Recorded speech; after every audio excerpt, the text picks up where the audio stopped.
أعوذ بالله من الشيطان الرجيم بسم الله الرحمن الرحيم اللهم صل على سيدنا ونبينا وشفيعنا وحبيبنا ومولانا محمد صلى الله عليه وعلى آله وأصحابه وبارك وسلم سبحانك لا علم لنا إلا ما علمتنا إنك أنت العليم الحكيم اللهم علمنا ما ينفعنا وانفعنا بما علمتنا وزدنا علما نافعا اللهم أكرمنا بنور الفهم وافتح علينا بمعرفة العلم وسهل أخلاقنا بالحلم وزدنا علما نافعا وألحقنا بعبادك الصالحين واجعلنا ممن يستمعون القول فيتبعون أحسنه الصلاة والسلام عليك يا رسول الله الصلاة والسلام عليك يا حبيب الله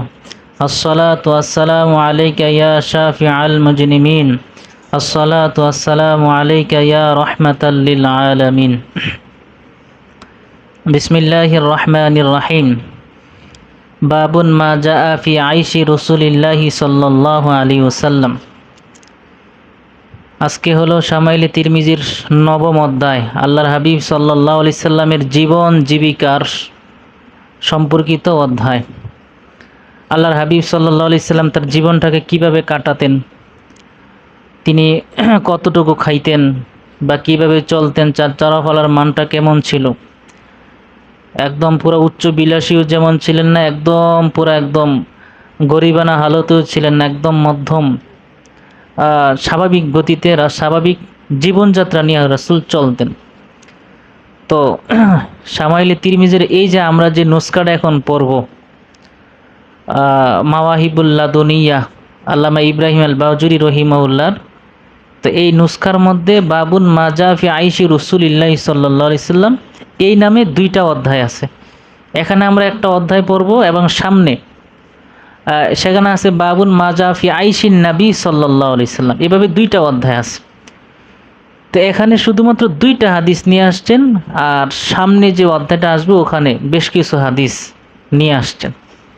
তখন প্রশ্ন হলো যে এখানে দুইটা অধ্যায়, আলোচনা এক, কিন্তু অধ্যায় দুইটা কেন?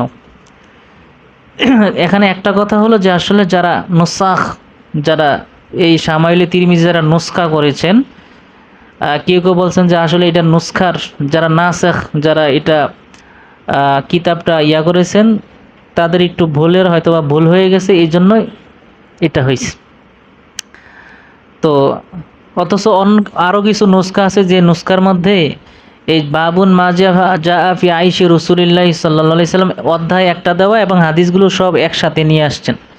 কিন্তু এখানে যিনি এই নুসখাটা যিনি লিখছেন, উনি এই জায়গায় দুইভাবে নিয়ে আসছেন। তবে হাদিসের এক, অনুবাদ এক, অথবা হাদিসের যে আলোচনা সবগুলো একই। তারপরেও এখানে কয়েকটা ব্যাখ্যা যেটা মোল্লা আলী কারি রহিমুল্লাহ দিয়েছেন এভাবে, যে সম্ভবত এখানে যেটা হয়েছে সেটা হলো যে আল্লাহর হাবিব সাল্লাল্লাহু আলাইহি সাল্লামের প্রাথমিক শুরু দিকের যে আল্লাহর হাবিব যেভাবে অভাবগ্রস্ত অবস্থায় ছিলেন, অভাব অনটনের মধ্যে ছিলেন, সেই জীবনযাত্রাটা এখানে তুলে ধরছেন। অথবা আরেকটা ব্যাখ্যা এভাবে নেওয়া যায় যে আল্লাহর হাবিব এবং সাহাবায়ে কেরামদের প্রাথমিক সময়কার যেই অভাব অনটনের যে সময়টা গেছে, ইসলামের প্রাথমিক সময়, মূলত ওই বিষয়টাই এখানে তুলে ধরছেন। আর আল্লাহর হাবিবের পারিবারিক জীবন, রাসূলুল্লাহর পারিবারিক জীবনটা কেমন ছিল, জীবিকার মানটা কেমন ছিল, কোন অবস্থায় হুজুর চলাফেরা করতেন, একদম কি বিলাসী জীবনযাপন করতেন না একদম গরিবানা জীবনযাপন করতেন, ওই সম্পর্কে আলোচনাটা সামনে আসবে। তো এখানে যে দুইটা হাদিস নিয়ে আসছেন, দুইটা হাদিস প্রায় একদম বিশেষ করে সাহাবায়ে কেরামদের সাথেই সম্পৃক্ত। আর আল্লাহর হাবিব রাসূলুল্লাহর এই একটা আদত ছিল, উনি নবী ছিলেন, আল্লাহ তাআলা ইচ্ছা করলে তাকে দুনিয়ার সব কিছু দান করতে পারতেন, তারপর আল্লাহর হাবিব তার যে স্বাভাবিক জীবনযাত্রা, একজন মিসকিন গরিব, তার সাদামাটা যে জীবন, রসুল একদম সাদামাটা জীবন যাপন করতেন, কারণ আল্লাহ রসুল নিজে এটা বেছে নিয়েছেন। বিষয়টা এমন না যে রসুলের তাকদিরই এটা লেখা ছিল যে রসুল গরিব হবেন, বা রসুল দিনে আনে দিনে খাইবেন, বা এমন হবে 2 দিন পর্যন্ত তার ঘরে চুলায় আগুন জ্বলবে না, বিষয়টা এমন না। কেউ কেউ এমন ব্যাখ্যা করে থাকেন, এটা কিন্তু তার রসুল্লাহ যে শানের খেলাফ, যে রসুল হাদিসের মধ্যে আসবে রসুল এমনও হইতো যে হুজুরের 2 দিনেও রুটির সাথে গোস্ত খাওয়ার মতো তার সামর্থ্য ছিল না, বা হুজুর খাইতেন না।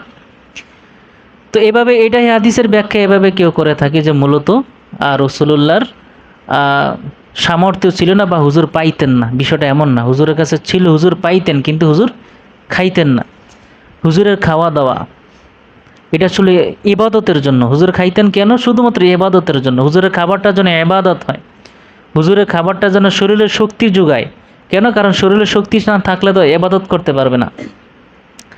তো এই জন্য রসুল্লাহর তার প্রয়োজন, যতটুকু প্রয়োজন অতটুকু খাইতেন। পেটকে 3 ভাগ করতেন, তার 1 ভাগ খাইতেন, 1 ভাগ পানি খাইতেন, আর আরেক ভাগ হলো খালি রাখতেন। রসুল্লাহ আল্লাহর কাছে দোয়া করেন, আল্লাহুম্মা আহিনি মিসকিনান ওয়া আমিতনি মিসকিনান ওয়াহশুরনি ফি জুমরাতিল মাসাকিন। যে আল্লাহ, আমি যতদিন পর্যন্ত পৃথিবীতে বেঁচে থাকবো, আমি যেন আমার অবস্থাটা যেন মিসকিনদের মতো হয়। একজন মিসকিনের যেরকম যে হালত থাকে, আমার অবস্থাও যেন সেরকম হয়। এবং আমি যেমন যখন ইন্তেকাল করব, মিসকিন যেভাবে ইন্তেকাল করে, মিসকিন যে হালত, দুনিয়াতে তার কিছুই থাকে না, অর্থাৎ একদম সে একাকী অবস্থায় দুনিয়া থেকে বিদায় নেয়, এমন যেন হয়। এবং যারা কেয়ামতের ময়দানে জান্নাতে যে সমস্ত মিসকিনরা যাবে, আমিও যেন তাদের সাথে একত্রিত হইতে পারি, এটা আমাকে করবেন। 2 নম্বর, দুনিয়াতে বিলাসী জীবনযাপন। হাদিসের মধ্যে আসছে, দুনিয়া মালউনাতুন ওয়া মালউনাতুন মা ফিহা। দুনিয়া এটা হলো একটা জিনাতের জায়গা, সৌন্দর্য উপভোগ করার জায়গা। দুনিয়া এটা হলো একটা ফেতনার জায়গা। মানুষের সম্পদ যত বেশি হবে, মানুষ ফেতনায় তত বেশি পড়বে, এবং আল্লাহ তাআলার যে ইবাদত, দিন থেকে সে গাফিল হয়ে যায়। যার যত বিলাসী জীবনযাপন, যার সম্পদ যত বেশি, কিয়ামতের ময়দানে তার হিসাবটাও তত বেশি। দুনিয়ায় যার সম্পদ যত বেশি, সে ইবাদত থেকে তত গাফিল বেশি, আল্লাহ তাআলাকে ভুলে যায়। সম্পদের মোহে সে আল্লাহ তাআলাকে ভুলে যেতে কুণ্ঠাবোধ করে না। এই জন্য যারা গরিব, যারা হচ্ছে মধ্যবিত্ত, তারা মূলত আল্লাহ তাআলাকে সবচেয়ে বেশি স্মরণ করে এবং আল্লাহ তাআলার ইবাদত করে। 2 নম্বর, যারা মিসকিন, হাদিসের মধ্যে আছে দুনিয়ার যারা গরিব হবে, যারা মিসকিন, তারা যারা হচ্ছেন ধনীদের চেয়ে 50,000 বছর পূর্বে জান্নাতে যাবে, হাদিস আছে। আবার গরিবদের হিসাব নিকাশ খুব কম হবে, কেন? তার সম্পদ কম, তার হিসাব নিকাশও কম। এই জন্য যার হিসাব যত কম হবে, সে দ্রুত জান্নাতে যাবে। এই জন্য আল্লাহ রসুল বলছেন, আল্লাহুম্মা আহিনি মিসকিনান, আল্লাহ আমাকে দুনিয়াতে আপনি মিসকিন অবস্থায়, নিঃস্ব অসহায় অবস্থায় আমাকে দুনিয়াতে বাঁচাইয়া রাখবেন। তো রসুল এভাবে দোয়া করতেন। বিষয়টা এমন না রসুল যে মিসকিন ছিলেন, রসুলের এমন হয়তো, রসুল হাদিসের মধ্যে আসে, তিরমিজি শরীফের হাদিস, আল্লাহর হাবিব কখনো মোরাক্কাক রুটি খুব মোরাক্কা কান, আল্লাহর হাবিব জীবনে কখনো আটার রুটি, মানিল ময়দার রুটি, যে রুটিটা অনেক পাতলা এবং মিহিন হয়, এই রুটি আল্লাহর হাবিব জীবনে কখনো খাননি। রসুল খাইছেন জবের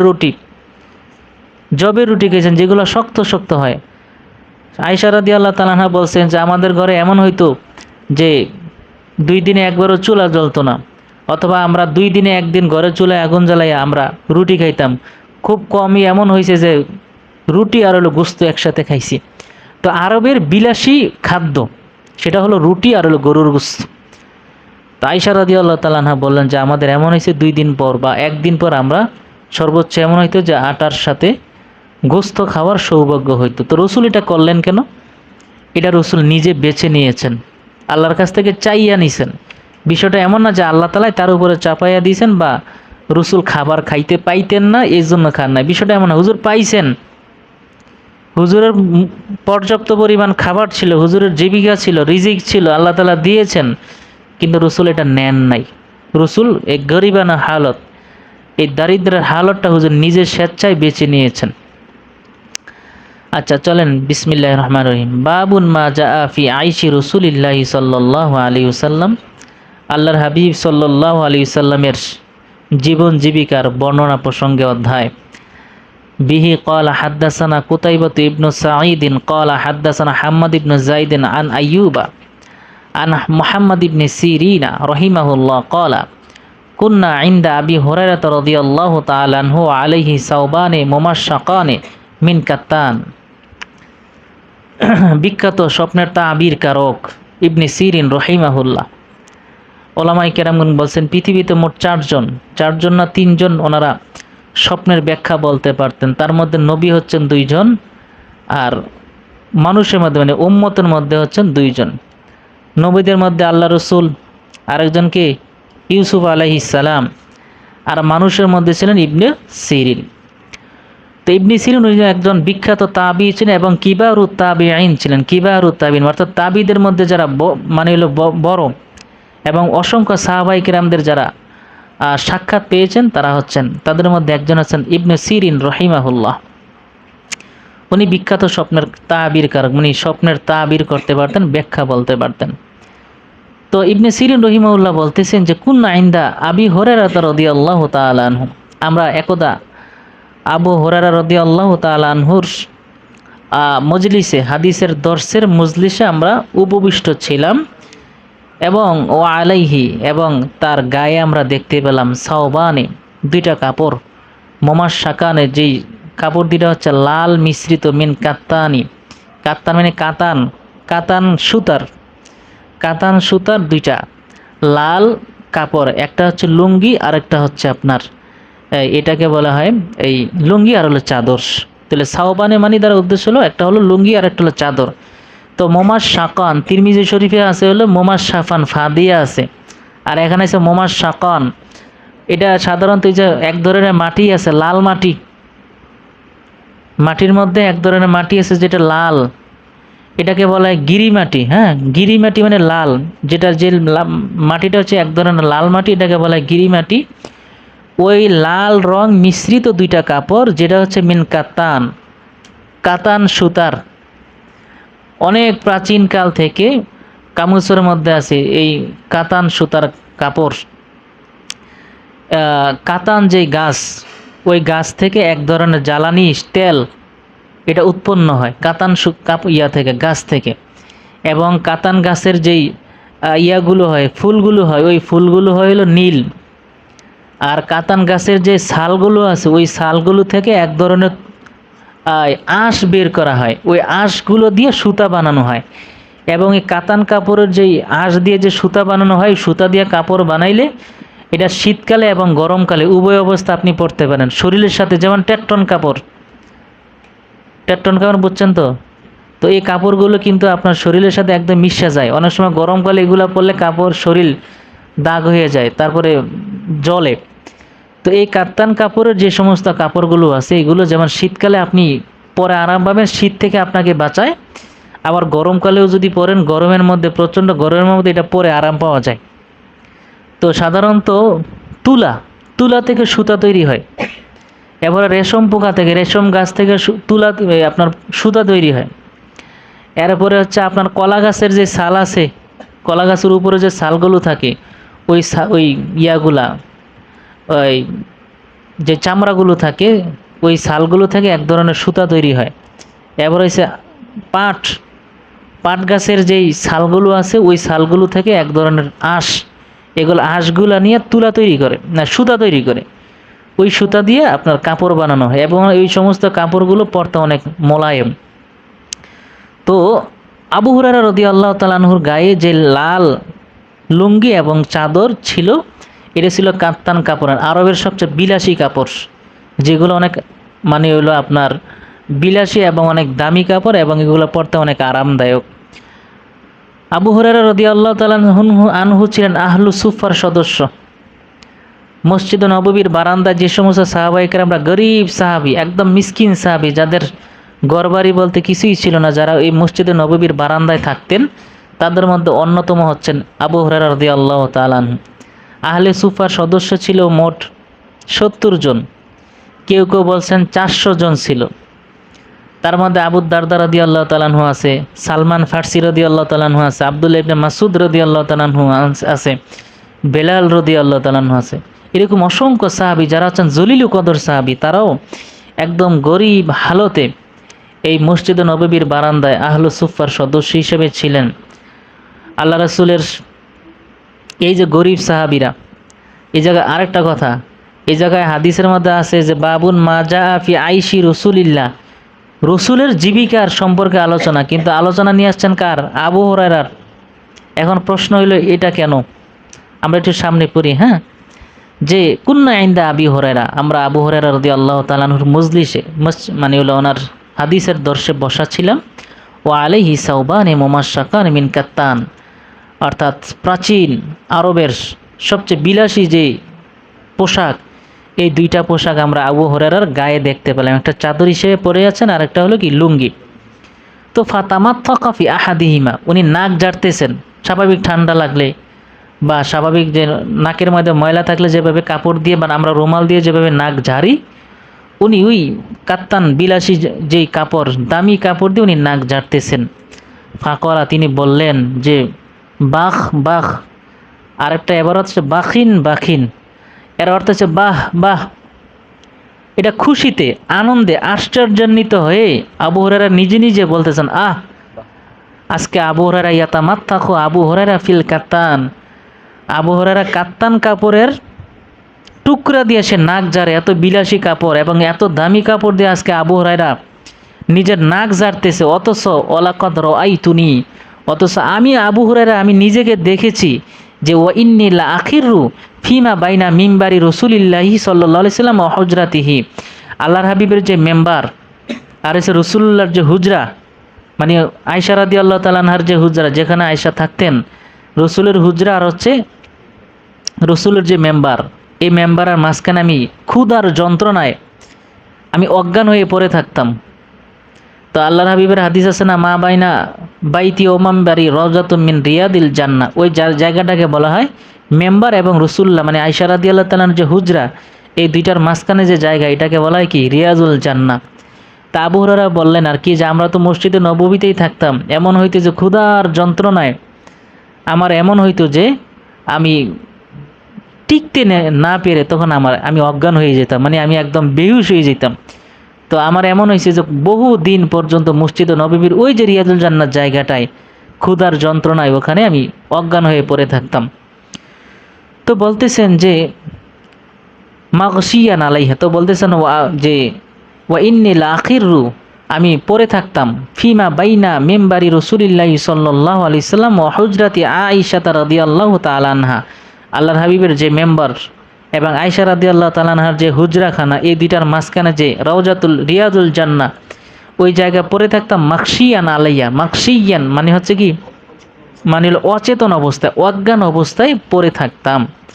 এরপরে ফাইয়া জিউল জাই, কোনো একজন আগন্তুক আসতো, ফাইয়া দাও রিজলাহু, এরপর তার পাটাকে রাখতো আলা উনুকি, আমার ঘাড়ের উপরে। ঘাড়ের উপর বলতে আমার ঘাড়ের যে পিছনে যে জায়গাটা আছে ওই জায়গায় রাখতো।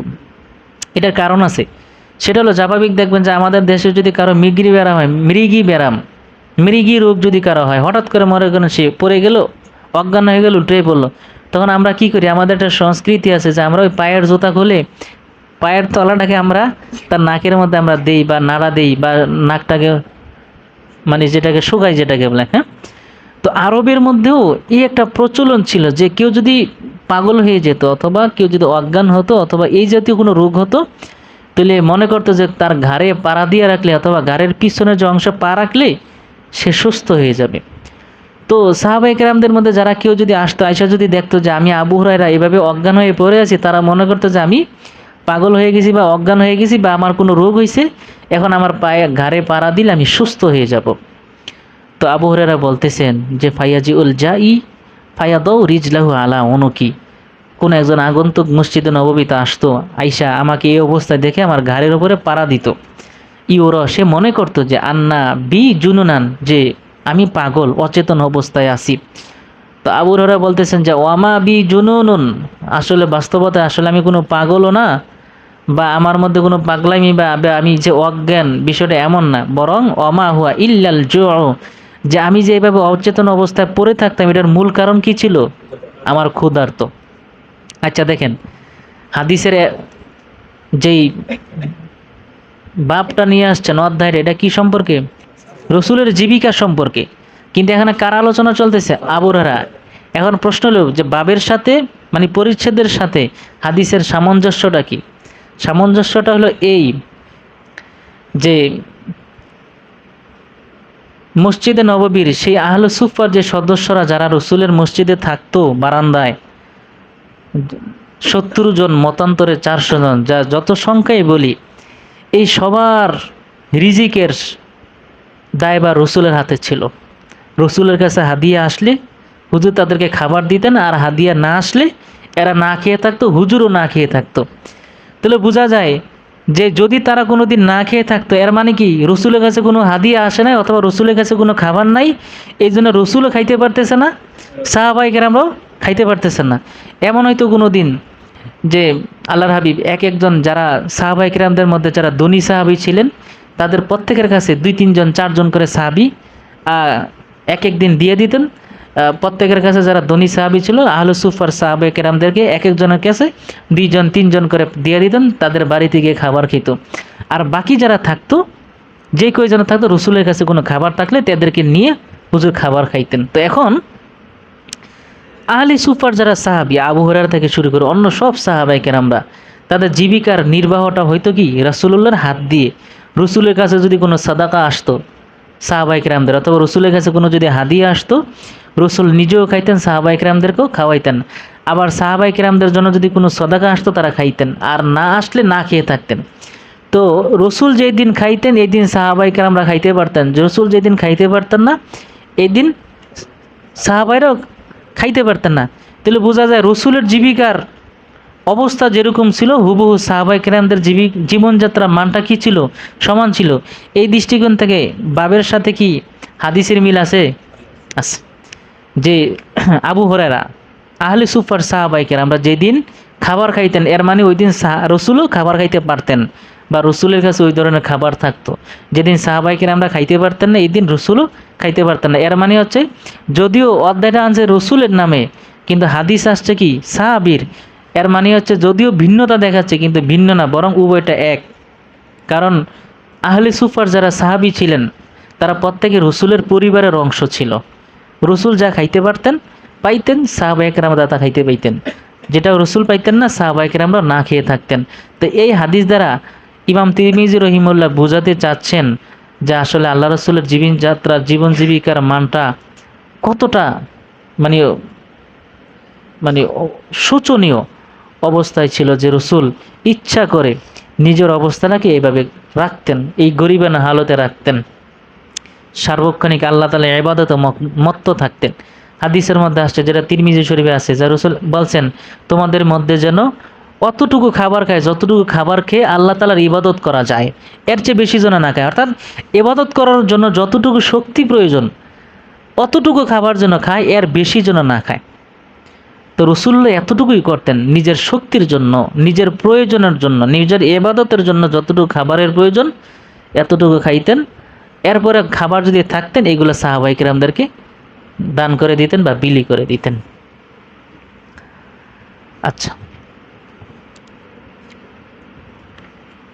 বিহি ক্বালা হাদ্দাসানা কুতাইবাত হাদ্দাসানা জাফর ইবনে সুলাইমান আদ-দুবাই আন মালিক ইবনে দিনারিন ক্বালা মা শাবিআ রাসূলুল্লাহ সাল্লাল্লাহু আলাইহি ওয়াসাল্লামা মিন খুবজিন কাত্তু ওয়ালা লাহমিন ইল্লা আলা দাফাফিন। হযরত মালিক ইবনে দিনার রহিমাহুল্লাহ থেকে বর্ণিত, তিনি বলেন যে মা শাবিআ রাসূলুল্লাহ সাল্লাল্লাহু আলাইহি ওয়াসাল্লামা, এই যে মালিক ইবনে দিনার, উনি কিন্তু সাহাবী না, উনি কিন্তু তাবিঈ। কথা বুঝতে পারছেন? এই হাদিসে যিনি সাহাবী, তার নাম এই জায়গায় উল্লেখ নাই, এই জন্য হাদিসটা হলো মুরসাল। এটা মুরসাল হাদিস, অর্থাৎ সাহাবীর নাম বাদ দিয়ে কোনো তাবিঈ যদি সরাসরি রাসূলের কথা বলেন, কলা রাসূলুল্লাহ এভাবে যদি বলেন, অথচ উনি তো হাদিসটা সরাসরি বুঝতে পান নাই, তাহলে এটা কোন ধরনের হাদিস? মুরসাল হাদিস। আচ্ছা, তো মালিক ইবনে দিনার রহিমাহুল্লাহ উনি বলতেছেন যে মা শাবিয়া রাসূলুল্লাহ সাল্লাল্লাহু আলাইহি ওয়াসাল্লাম মিন খুবজিন কত্তু, কখনো কোনো দিন আল্লাহর হাবিব কখনোই রুটির মাধ্যমে রসুল কখনো পরিতৃপ্ত হন নাই, এবং অলা লাহমিন, এবং রুটির সাথে গোস্ত দিয়ে কখনো খাবারকে পরিতৃপ্ত হন নাই, ইল্লা আলা দফাফিন, তবে যদি কখনো মেহমান আসতো হুজুরের কাছে, তখন রসুল কখনো কখনো কি করতেন, মানে হলো মেহমানদেরকে দেখানোর উদ্দেশ্যে, মেহমানরা যেন খাবার খাইতে কখনো মানে ইতস্ত না করে, রসুলের সামনে খাবার খাচ্ছেন, রসুল খাচ্ছেন না, মানে যেন এই মানে তার মধ্যে যেন একটা ইতস্ত খাবার খাইতে যেন এটা না আসে, এই জন্য রসুল তাকে দেখানোর উদ্দেশ্যে খাইতেন। তো এখন দেখেন যে মা সাবিয়া রসুল্লাহ সাল্লাল্লাহু আলাইহি সাল্লাম মিন খুবজিন কত্তুন, রসুল কখনো রুটির দ্বারা নিজের কখনো পরিতৃপ্ত হইতেন না। এই হাদিস দ্বারা পরিতৃপ্ত হতো না বলতে কি বোঝায়? রসুল তার পেটকে 3 ভাগে ভাগ করছেন। এক ভাগ হচ্ছে রসুল খাবার খাইতেন, এক ভাগ হলো পানি খাইতেন, আরেক ভাগ কি করতেন? মানে হলো খালি রেখে দিতেন। মানে হলো রসুল পেট ভরে কখনো রুটি খান নাই, ওয়ালা লাহমিন, এবং কখনো পেট ভরে কখনো গোস্ত খান নাই। এর মানে কি রসুল খাবার পান নাই? রসুল খাবার পেয়েছেন। আরবের বিলাসী খাবার ছিল রুটির সাথে গোস্ত, হুজুর পাইছেন, হুজুরের কাছে হাদিয়া আসছে, কিন্তু হুজুর যতটুকু প্রয়োজন অতটুকু খেয়ে বাকিটা হুজুরে সাহাবায়ে কেরামদেরকে দিয়ে দিয়েছেন। তো বলছেন হ্যাঁ, তবে কখনো কখনো রসুল যখন রসুলের দরবারে কোনো মেহমান আসতেন তখন তার সামনে উপস্থিত বসে হুজুর তৃপ্তি সহকারে খাইতেন। তারপরে সেই তৃপ্তিটা কতটুকু? সর্বোচ্চ 2 ভাগ, আর 1 ভাগ খালি রাখতেন। যদি কখনো হুজুর মেহমানদের সাথে তৃপ্তি ভরে খাইতেনও, তারপরও পুরো পেট ভরে খাইতেন না। কতটুকু খাইতেন? 2 ভাগ। পেটের 3 ভাগের 2 ভাগ খাইতেন, 1 ভাগ খালি রাখতেন। এখন মনে করেন আপনি খাচ্ছেন, আপনার সামনে যিনি মেজবান, যার বাড়িতে আপনি গেছেন, তার সামনে যদি আপনি বসে বসে খান, অনেক সময় দেখা যায় যে আপনি তার আহ, আহ, সামনে আপনি খাইতে ইতস্ত করবেন। কারণ আপনি স্বাভাবিকভাবে মনে করেন আপনার সুন্নত হচ্ছে যদি কোনো খাবার যদি আপনি খান, খাবার খাওয়ার পরে একটা প্লেটের পুরো খাবার এটা খাওয়া অনুচিত। মনে করেন আপনাকে কতগুলো আপেলের টুকরা দেওয়া হইলো বা খেজুর দেওয়া হইলো, আপনি যদি ওই প্লেটের সব খেজুর অথবা আপেল খেয়ে ফেলেন, তাহলে যিনি মেজবান আপনাকে খাবার দিয়েছেন তার একটা মন্তব্য থাকতে পারে যে যা দিলাম সবই খেয়ে ফেললাম। একটা কটু কথা বা একটা মন্তব্য তার জেহেনে চলে আসতে পারে। এই জন্য সুন্নাহ হচ্ছে যে সব পাত্রের আপনি খাবার খাবেন সব পাত্র থেকে, তবে প্রত্যেকটা পাত্রর কিছু কিছু যতটুকু আপনার খাবার দ্বারা আপনার পরিতৃপ্ত হয় অতটুকু খাবেন, বাকিটা রেখে দিবেন। এটা খাবারের আদব। তো যখন মেজবান আপনার সামনে থাকবে, ওই মেজবানের সামনে খাবার খাইতে আপনি ইতস্ত করবেন যে উনি সামনে আবার একটা গোস্তের টুকরা নিতেও ইতস্ত করবেন যে গোস্তের টুকরা নিলে উনি কী মনে করেন। তো এর জন্য রসুল যদি কোনো মেহমান আসতেন, রসুল মেহমানের সামনে উপস্থিত থাকলে মেহমানের সামনে রসুল পরিতৃপ্ত হয়ে খেতেন, তবে কতটুকু খাইতেন সেটা হলো 3 ভাগের 2 ভাগ খেতেন, আর 1 ভাগ হুজুর খালি রাখতেন। এটা হলো মেহমানের দিকে তাকাইয়া। কলা মালিকুন, মালিক ইবনে দিনার রহিমাহুল্লাহ বলতেছেন, সাআলতু রাজুলাম মিন আহলিল বাদিয়াতি, আমি একজন এই গ্রাম্য একজন ব্যক্তিকে জিজ্ঞাসা করলাম যে মাদ দফাব, আসলে হাদিসের মধ্যে এই যে সাহাবী যে রেওয়ায়াত করলেন ইল্লা আলা দফাব, এই দফাব শব্দের অর্থটা কি? কলা, তিনি বললেন যে আইয়াতা না ওয়ালা মা আন্নাস, অর্থাৎ মেহমানের সাথে খাবার খাওয়া বা মেহমানের সাথে বসে একসাথে খাবার খাওয়াকে বলা হয় কি? দফাফ।